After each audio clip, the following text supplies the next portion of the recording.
Voilà. Focus sur les forêts sacrées. La conservation de la biodiversité passe parfois par les croyances et pratiques traditionnelles. C'est le cas des forêts sacrées qui constituent des patrimoines culturels et spirituels. Quel est le statut des forêts sacrées au Gabon? Quel rôle jouent-elles dans la préservation de la faune et de la flore? Élément de réponse dans ce reportage d'Éric Nzegi Badinga et Guy Franklin Mangenga.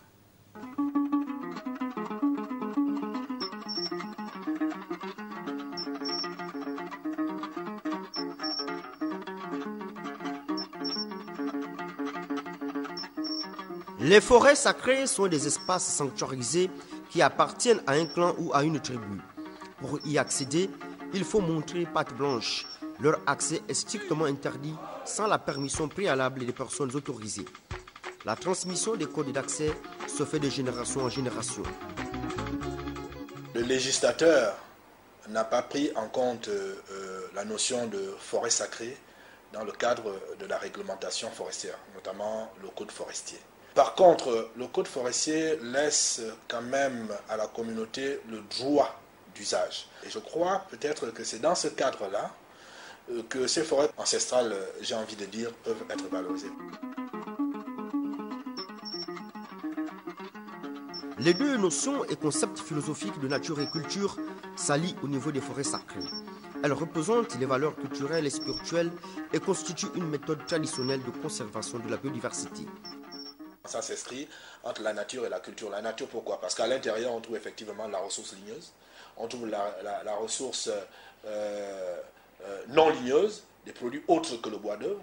On trouve également à l'intérieur des ressources fauniques, donc c'est ce qui fait la nature.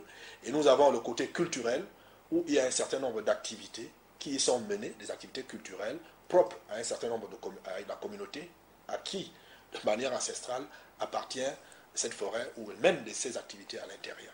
Un certain nombre de forêts ancestrales répondent à des règles d'accès, lesquelles règles ne permettent qu'à ceux-là qui appartiennent à la tribu titulaire, entre griffes, de ces forêts de pouvoir accéder et de mener un certain nombre d'activités à l'intérieur. Mais, comme on le dit, la forêt appartient à l'État. Et l'État concède plutôt des forêts aux communautés villageoises dans le cadre de la foresterie communautaire.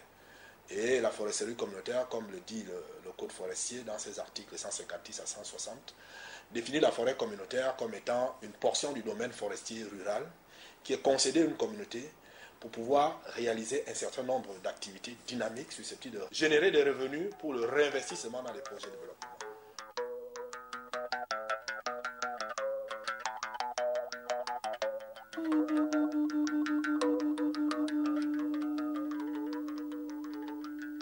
Les forêts sacrées sont des sanctuaires sauvages, tabous.